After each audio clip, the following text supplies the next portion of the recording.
আসেন আমার বাবেরা যুবকেরা তরুণেরা, যখন ঈমানের কথায় আপনাদের একটু ঈমান সচেতন করে দিই, কেননা নবী দয়া নবী আমার আজ থেকে 3000 বছর আগে আল্লাহ নবী আমার জানিয়ে দিয়েছি। বাবা সাহাবারা, আমি নবী তোমাদেরকে জানিয়ে দিলাম ঈমান হলো মূল জিনিস। এই ঈমান যদি তোমাদের মধ্যে থাকে, ঈমানের উপরে যদি টিকে থাকতে পারো, তোমাদের দুটো কাজ করতে হবে। কি কাজ করতে হবে? এক নম্বর হলো বিশ্বাস, বিশ্বাসে আল্লাহকে ভালোবাসো। আর দ্বিতীয় নম্বর হলো নবীকে প্রেম করো, ভালোবাসো। এই দুটো যদি তোমাদের মধ্যে থাকে, তবেই তো তোমরা ঈমান হতে পারবে।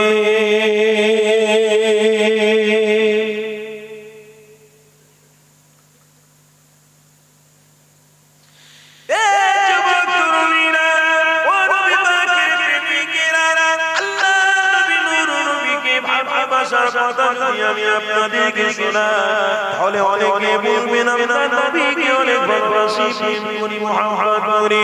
এখন আমি আপনাদেরকে প্রশ্ন করছি, কারা কারা ভালোবাসেন? সবাই মিলে হাত তুলবেন। আমি ভালোবাসি, আমি ভালোবাসি, আমি ভালোবাসি।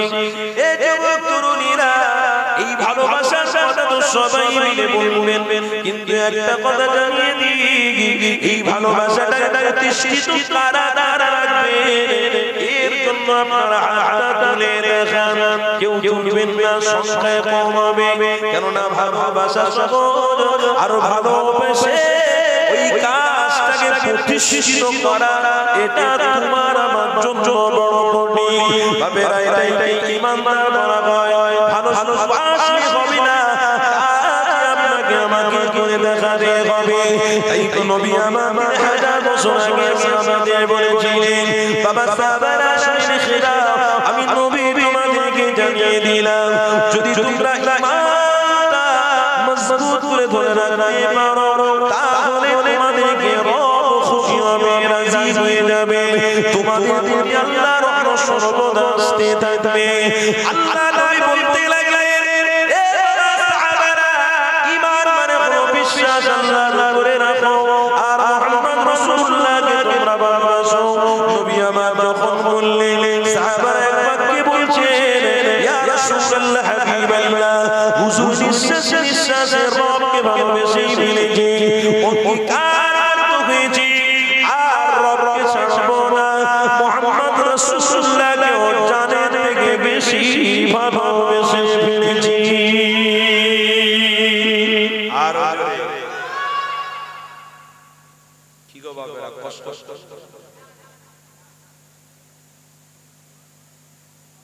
এই ছেলেদের অনেক কাজ আছে নাকি?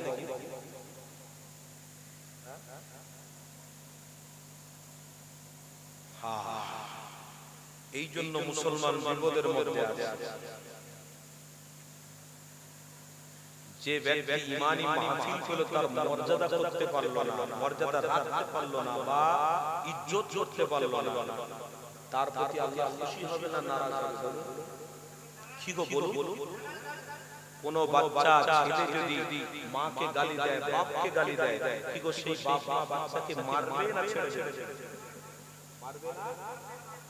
মারবে, বকুনি দেবে, ছেড়ে দেবে না। তুমি ঈমানদার বলে দাবি করছো, অথচ তোমার ঈমানি মাহফিল আজকে হচ্ছে। এই মাহফিলে বসে থেকে আবার তোমার দিলটা কেমন করছে, উঠে চলে যাচ্ছ।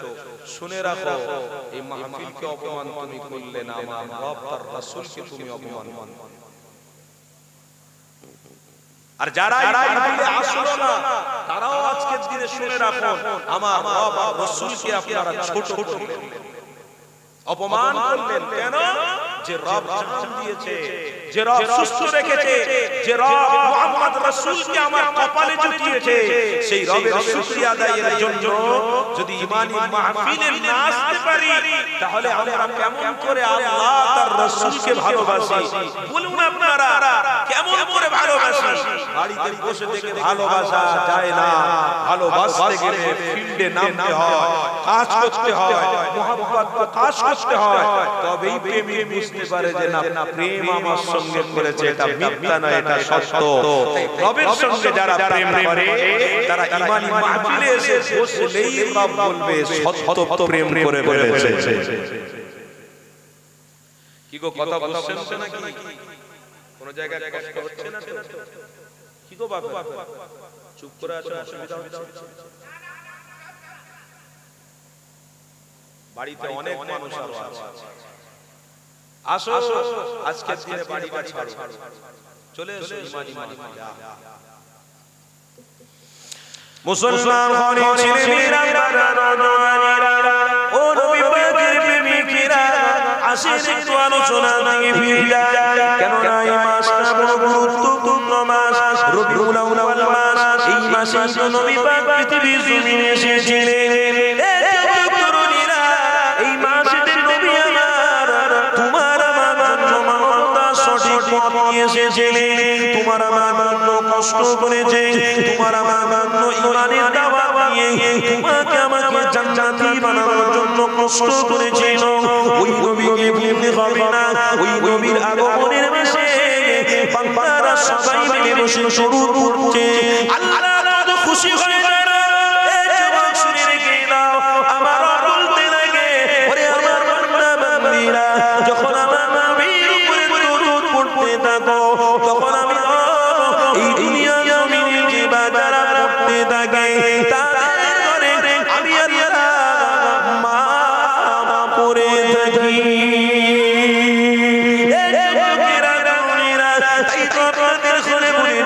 কত বড় মাকাম পূর্ণ নবী এই দুনিয়া জমিনে এসেছিলেন, আমার রাসূলুল্লাহকে পাঠিয়েছিল। আরে কি নবী কি নিয়ামত তোমার আমার কপালে দিয়েছে। কোরআনটা খোলো, খুলে দেখো কোরআনে আল্লাহ পাক জানিয়ে দিয়েছে কুনতুম খায়রা উম্মাহ, আমার রাসূলুল্লাহকে আল্লাহ পাক এত বড় মাকাম দিয়েছে গো। আমার রাসূলুল্লাহর জন্য আর হাবিবের উম্মতের মাকাম আল্লাহ পাক অনেক বাড়িয়ে দিয়েছে। অস্তিত্ব ছিল না, তোমার আমার ঠিকানা ছিল না গো। আজ রাসূলুল্লাহ এসে বলে উম্মতের মর্যাদা আল্লাহ বাড়িয়ে দিয়েছে। নবী আমার যদি না আসতেন উম্মতকে কেউ প্রাধান্য দিত না, নবী আমার যদি না আসতো উম্মতকে কেউ চিনতে পারতো না। আরেকটা জায়গায় গায়গাদের বলে দিই, আপনি যদি মুসা নবীর উম্মত হতেন তাহলে আপনাদের অস্তিত্ব থাকতো না। আপনি যদি ঈসা নবীর উম্মত হতেন আপনাদের কোনো অস্তিত্ব থাকতো না। আপনি যদি হারুন নবীর উম্মত হতেন আপনাদের কোনো অস্তিত্ব থাকতো না। আপনি যদি উযাইর নবীর উম্মত হতেন আপনাদের কোনো অস্তিত্ব থাকতো না। মুহাম্মদ রাসূলের উম্মত হয়েছেন বলে রব আপনার নামটা বাড়িয়ে দিয়েছে। কেন না যারা নবী পাককে ভালোবাসে, নবী পাকের উম্মত হয়েছে, আল্লাহ দুনিয়া জমিনে আমার রাসূলুল্লাহ খাতিরে তার সমস্ত দায়িত্ব নিয়েছে। তাই আপনাদের ঘরে বলে দিব, আজকের এই দিনটা হেলায় দুলায় কাটিয়ে দেবেন না, আজকের এই সময়টা গল্প করে কাটাবেন না, আজকের দিনে আপনারা গল্প বা এখানে ওখানে সময় দেবেন না গো। যদি আপনাদের মধ্যে নবী আছে, যদি আপনাদের মধ্যে রবের ভয় থাকে, ঈমানি মাহফিলে এসে বসো, ঈমানি মাহফিলে এসে নবী পাকের উপরে দরুদটা পড়ো, আমার রব বড় খুশি হয়ে যাবে। আমার রব জানিয়েছে ওরে আমার বান্দা বান্দীরা, নবী পাককে আমি এত ভালোবাসি, আমার রাসূলকে এত মহব্বত করি, পৃথিবীর জমিনে আমার রাসূলুল্লাহর একটা সুন্নতের উপরে কেউ আমল করে আমি তাকে রাসূলুল্লাহর খাতিরে জান্নাতি বানিয়ে দেব।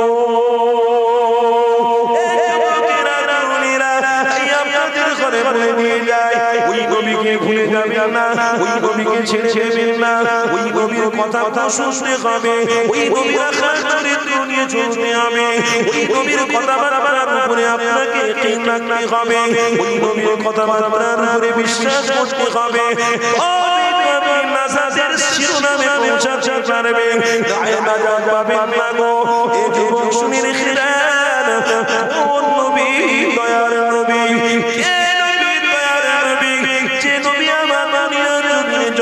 তাশরীফ আনলেন এই দুনিয়ার জমিনে তাশরীফ আনাতে আল্লাহ একটা ঘটনা ঘটিয়ে দিয়েছিলেন কেননা নবী হলেন নূর নবী হলেন আলো নবী যখন দুনিয়ার জমিনে ভূমিষ্ঠ হবে তার আগে ওই মাসটার নাম ছিল 570 খ্রিস্টাব্দে রবিউল আউয়াল মাস আমার নবী পাক আসার আগে আল্লাহ বাবা বাইতুল্লাহতে একটা ঘটনা ঘটিয়ে দেখিয়ে দিয়েছে ওটা ইতিহাসের পাতার মধ্যে লেখা রয়েছে একবার শুনে রেখে দাও আমার নবী আসার আগে तमाम বান্দাদেরকে আল্লাহ পাক জানিয়ে দিয়েছে ওরে আমার বান্দারা হাবিবুল্লাহ আসতে লেগেছে হাবিবুল্লাহ দুনিয়ায় ভূমিষ্ঠ হবে তার আগে আমার রাসূলুল্লাহ এত মর্যাদা আমি দিয়েছি কাবা বাইতুল্লাহ শরীফে যে বাজার হামলা করতে এসেছে তার করে আল্লাহ পাক মিটিয়ে দিয়ে তাদেরকে চুচু বিচুচু করে দিয়ে ওই কাবা বাইতুল্লাহকে আল্লাহ হেফাজত করেছে আর কি গো শুনছেন আমার রাসূল আসাতে কাবা বাইতুল্লাহ পূর্ণ হয়ে গেছে বলুন না সুবহানাল্লাহ যে নবীর উম্মত হওয়ার জন্য ঈসা নবী আল্লাহর কাছে দোয়া করেছেন ইয়া রাব্বি আল্লাহ আনা মুহাম্মদ রাসূলুল্লাহ সাল্লাল্লাহু তাআলা আলাইহি ওয়াসাল্লাম আর আমাকে উম্মত করে পাঠান বলুন সুবহানাল্লাহ ঈসা নবী এত বড় মাকাম পূর্ণ নবী তিনি মুহাম্মদ রাসূলের উম্মত হওয়ার জন্য দোয়া চাইছেন আজকের আল্লাহ আপনাকে আমাকে মুহাম্মদ রাসূলের উম্মত বানিয়ে দিয়েছে বলুন না সুবহানাল্লাহ কি গো খুশি হচ্ছে না আপনার ভালো লাগছে না আগমনের মাস রবিউল আউয়াল 12টা মাসই হলো আল্লাহর নবীর জন্য ধন্য কিন্তু আগমনের মাস রবিউল আউয়াল এই রবিউল আউয়ালটা আসলে ঈমানদারদের জোশ আরো বেড়ে যায় ঈমানদারদের তাকওয়া আরো বেড়ে যায় আল্লাহর প্রতি বিশ্বাস আরো বেড়ে যায় কেন যে এই মাসেতে মহান পুরুষ নূর নবী দয়ার নবী আমার এসেছেন বলুন না সুবহানাল্লাহ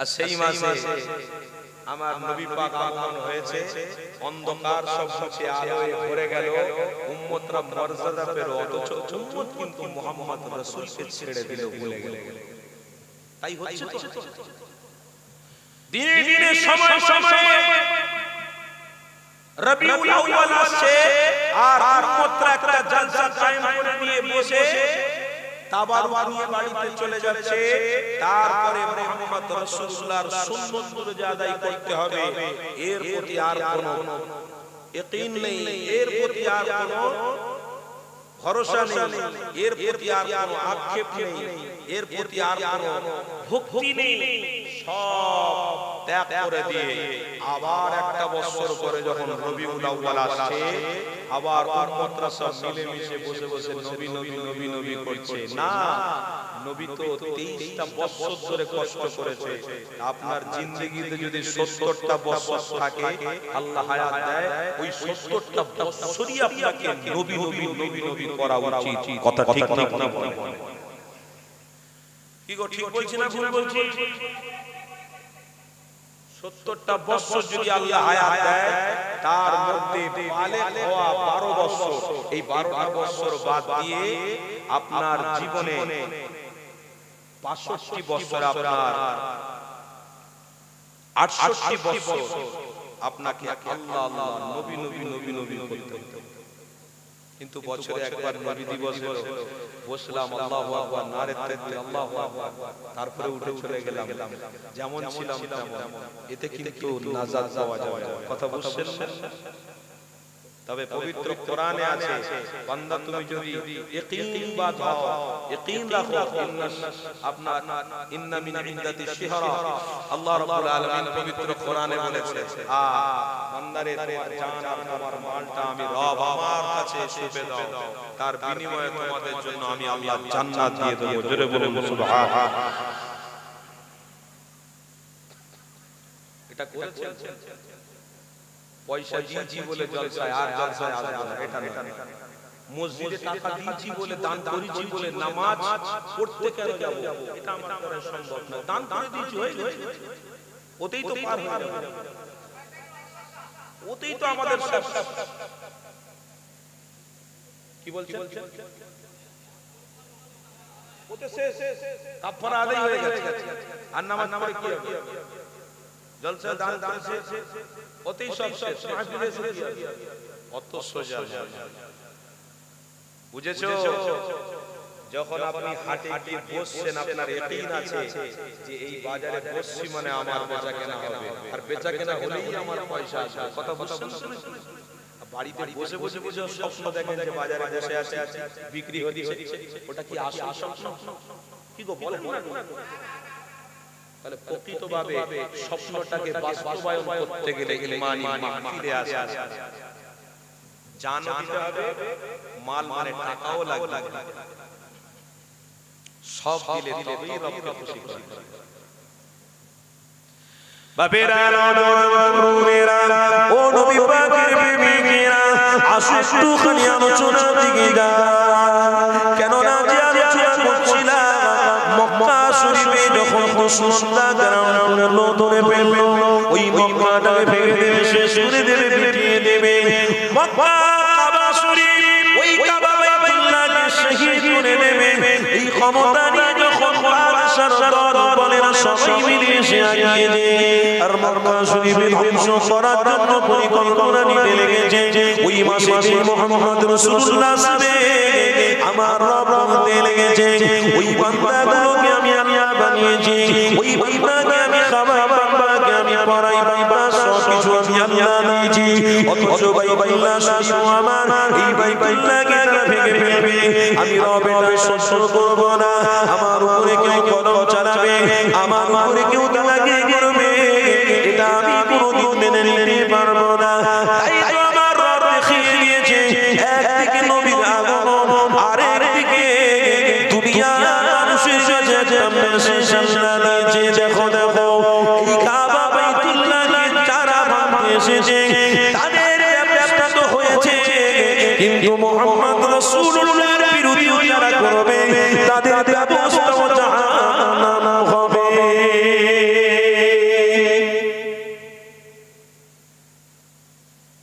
কাবা বাইতুল্লাহ শরীফ ভাঙতে এসেছে, তোমার ব্যবস্থা তো দুনিয়ায় হচ্ছে, আর তুমি যদি পুনরায় মুহাম্মদ রাসূলের বিরোধিতাও করো, তোমার ব্যবস্থা তো দুনিয়ায় জাহান্নাম। কথা বুঝছেন? আমার রাসূলুল্লাহ ওই মাসেই আসবে 570 খ্রিস্টাব্দ, আমার রাসূল আসছে, আগমন হচ্ছে, এসব ঘটনা ঘটছে। সহিহ কিতাবের মধ্যে আছে, হযরত উমামা রাদিয়াল্লাহু তাআলা আনহু আমার রাসূলকে জিজ্ঞাসা করছেন, ওমা রাআত উম্মি আন্নাহু, আমার রাসূলকে জিজ্ঞাসা করছেন, ইয়া হাবিবাল্লাহ, হুজুর একটা প্রশ্ন আপনাকে করতে চাই। কি গো শুনছেন?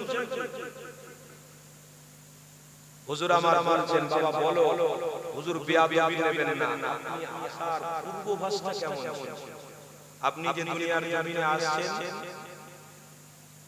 এই আসার আগে ঘটনাটা কি ছিল আপনি একটু বলবেন, যে আসছেন কেমন একটা ভাব, কি ঘটেছিল ওটা একটু বলুন। হযরত উমামা রাদিয়াল্লাহু তাআলা আনহুর প্রশ্নের উত্তরে আমার নবী বলেছিলেন, বাবা আমি যখন আমার আম্মা জানের গর্ভে ছিলাম, আমার আম্মা জানের শরীর থেকে একটা নূর বেরিয়ে শাম দেশের প্রাসাদগুলো উদ্ভাসিত আলোকিত করে দিয়েছিল। জোরে বলুন না সুবহানাল্লাহ। এটাই ছিল সর্বপ্রথমে প্রকাশ যে মুহাম্মদ রাসূলুল্লাহ আসছে। কি গো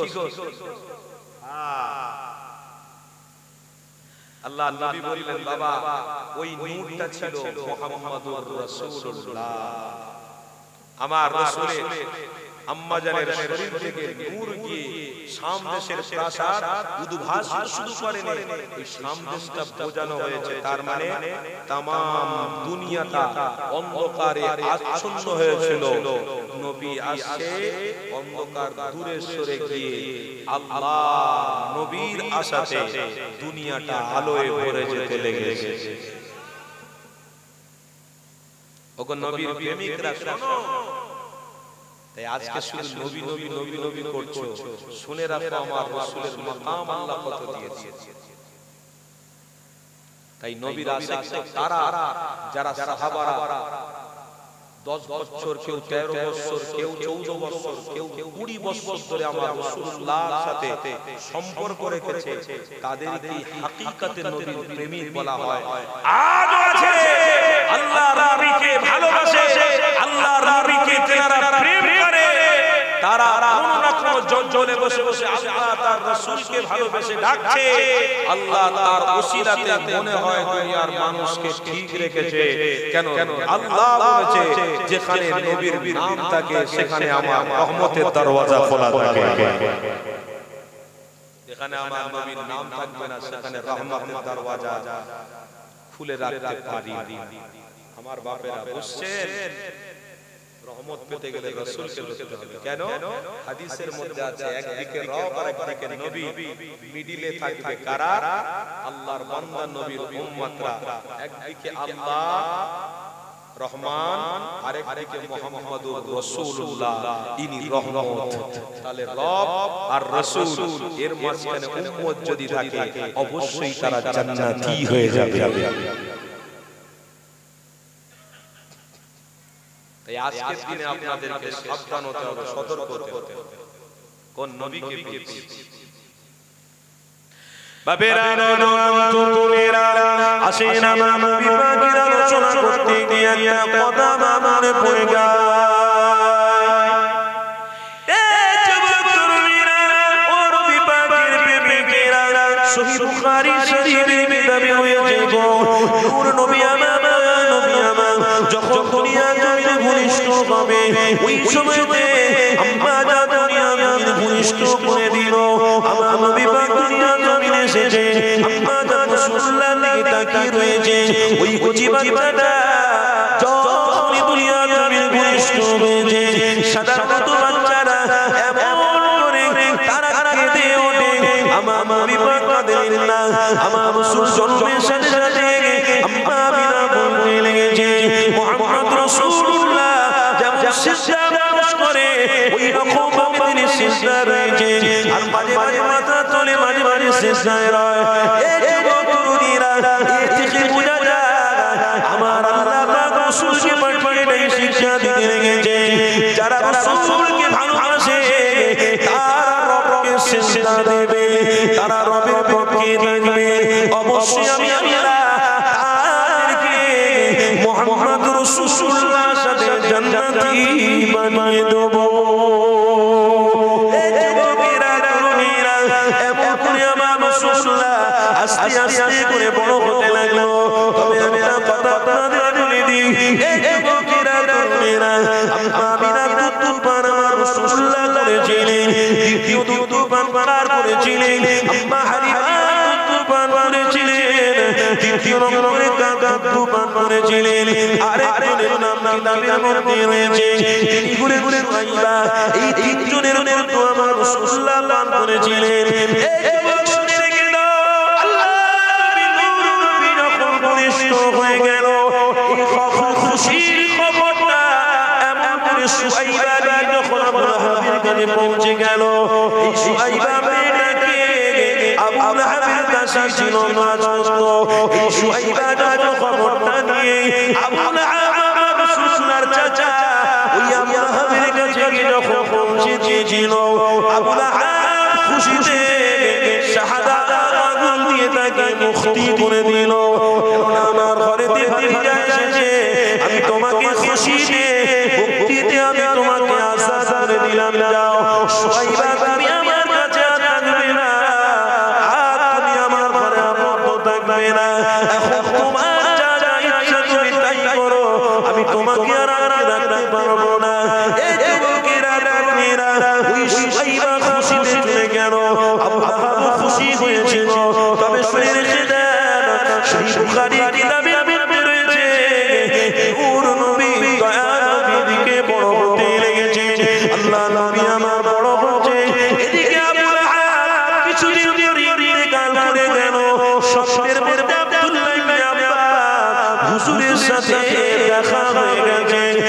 বিল্লাহি আপনার জিজ্ঞাসা করতে লেগেছে আপনি কেমন আছেন আবু লাহাব বলতে লেগেছে আমি বড় কষ্টের মধ্যে রয়েছি আমার অনেক আযাবের মধ্যে লিপ্ত করা হয়েছে সবসময় মধ্যে আবু লাহাব বলতে লেগেছে তবে হ্যাঁ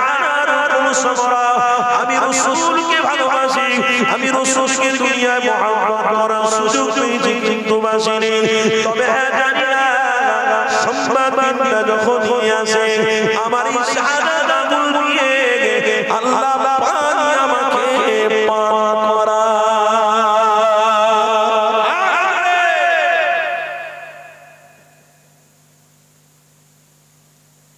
সহিহ বুখারীর কিতাবের কথা বলছি আবু লাহাবের শাহাদাত এই মিডিল আঙ্গুল এই দুটো কথা হাদিসের মধ্যে এসেছে কোন একটা আঙ্গুল দিয়ে আল্লাহ পানি প্রত্যেক সোমবারে প্রত্যেক সপ্তাহ সোমবার করে এই আঙ্গুলের দ্বারাই তিনি পানি পান করেন কথা বুঝতে পারছেন প্রত্যেক সোমবার কেন ওই সোমবারটাই ছিল রাসূলুল্লাহর আগমন জোরে বলুন না সুবহানাল্লাহ সোমবার সুবে সাদেকে 570 খ্রিস্টাব্দে আপনার আমার প্রিয় হাবিব মুহাম্মদুর রাসূল যখন এসেছে আবু লাহাব তখন মুক্তি করে দিয়েছে কাকে তার দাসীকে খুশিতে মুক্তি করে দিয়েছে আল্লাহ সেই সোমবারে রাসূলকে তাজিম করার জন্য শাহাদাত আঙ্গুল দিয়ে ইশারা করে তাকে মুক্তি দিয়ে দেওয়ার জন্য প্রত্যেক সোমবারে এই আঙ্গুল থেকে আল্লাহ পানি তাকে পান করায় আমি আপনাদেরকে প্রশ্ন করছি যে মুহাম্মদ রাসূলকে ভালোবেসে মরেনে যে মুহাম্মদ রাসূলের প্রতি ঈমান আনেনে সে মরে যাওয়ার পরেও কিন্তু সোমবারে আযাব হওয়ার পরেও আল্লাহ তাকে পানি দেয় তাহলে আমি আপনি যদি একটা সুন্নতের উপরে আমল করি ইয়াকিনের উপরে যদি আমল করি ইনশাআল্লাহ আমরাও জান্নাতি হতে পারবো কথা বুঝছেন তো নাকি একটা বেঈমানকে যদি আমরা এত সুন্দর ব্যবস্থা করে তাহলে ঈমানদার রাসূলের ভালোবাসা একটা সুন্নত যদি আদায় করে কি গো জান্নাতে যেতে পারবো না কিন্তু একটা সুন্নত পালন করাও আমাদের জন্য বড় কঠিন কারণ আপনি চারিদিকে তাকিয়ে দেখুন আজকে কি হচ্ছে সুন্নতের নামে জবাই করা হচ্ছে কথা বুঝছেন না সুন্নাত সুন্নাত ও কি সুন্নাত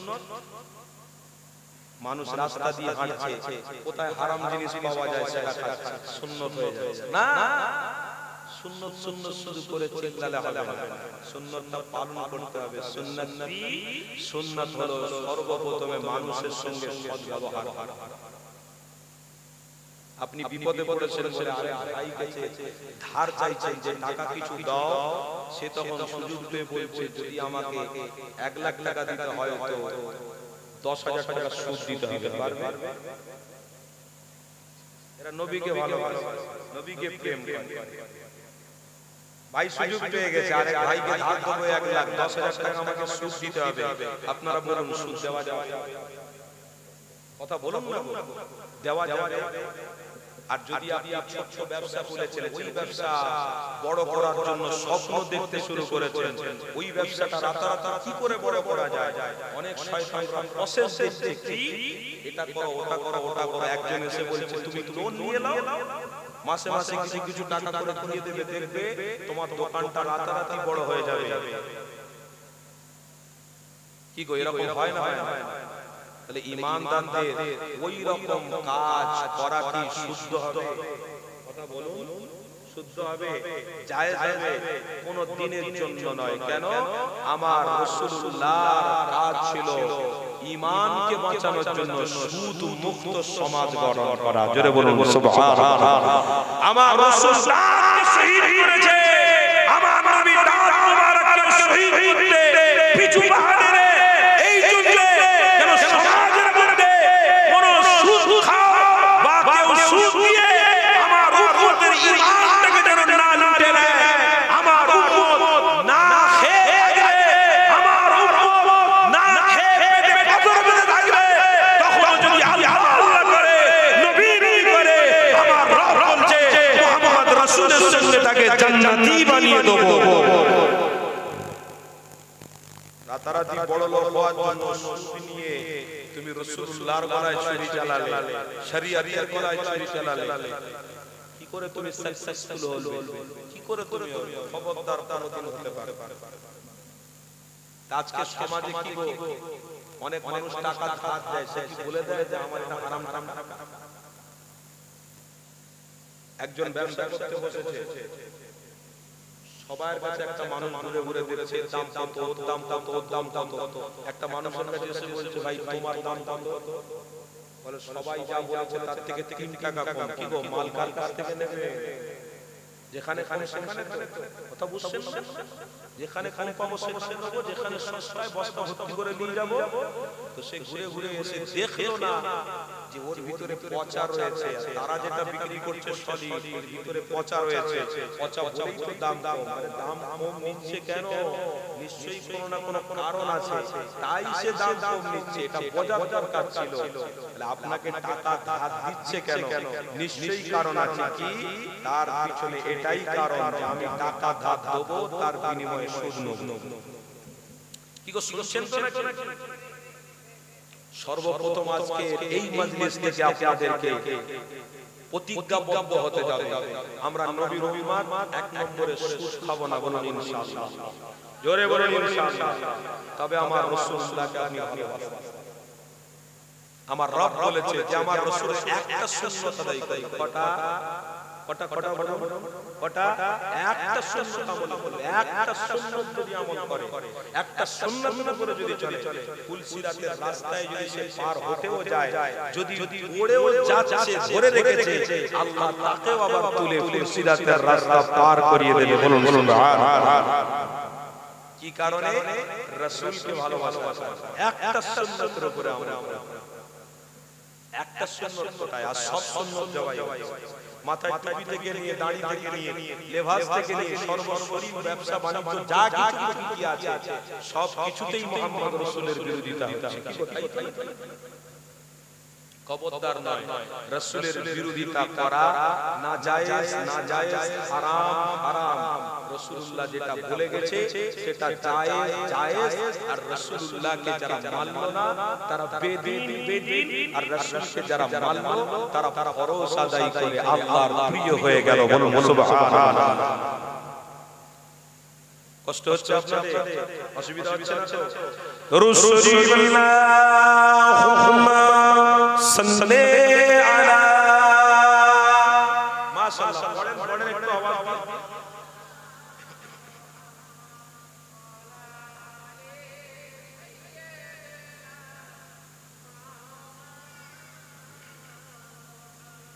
छोड़ फिक्र दुनिया की, चल मदीने चलते हैं, चल मदीने चलते हैं।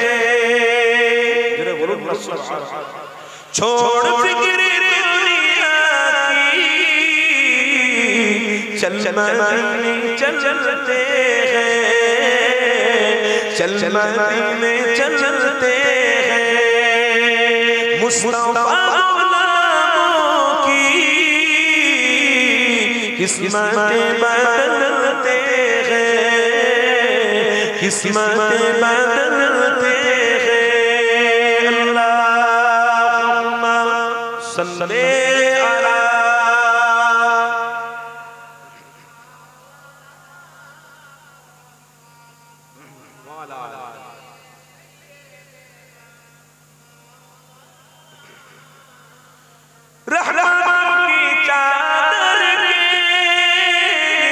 सर पे साए चलते हैं, सर पे साए चलते हैं। मुस्तफा की दीवाने घर से जब निकलते हैं, घर से जब निकलते हैं। छोड़ फिक्र दुनिया की, चल मदीने चलते हैं, चल मदीने चलते हैं। मुस्तफा के दीवाने घर से जब निकलते हैं। মাশাআল্লাহ।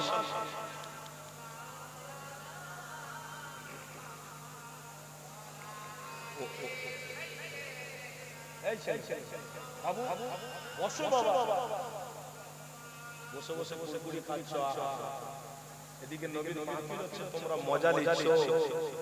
তোমাদের তো উচিত ছিল এখানে বসা। জীবন পরিবর্তন হবে এখানে বসে। দুনিয়ায় কোনো জায়গায় শান্তি পাওয়া যায় না, যেখানে মুহাম্মদ রাসূল আর আল্লাহ থাকে সেটাই হলো শান্তির জায়গা। বলুন সুবহানাল্লাহ। এই জায়গায় মুহাম্মদ আর রাসূল আমার রব রয়েছে, তাই বড় গুরুত্বপূর্ণ শান্তির জায়গা। বলুন না সুবহানাল্লাহ। जिक्र साहिब रीतियां बना लीजिए, जिक्र साहिब रीतियां बना लीजिए, ओ जिक्र से गम खुशी में ढलते हैं। आरो হবে जिक्र साहिब रीतियां बना लीजिए, जिक्र है से गम खुशी में ढलते हैं। छोड़ फिक्र दुनिया की, चल मदीने चलते हैं, चल मदीने चलते मुस्तफा किस्मतें बदलते हैं, किस्मतें बदलते हैं। ला इलाहा माशाअल्लाह माशाअल्लाह।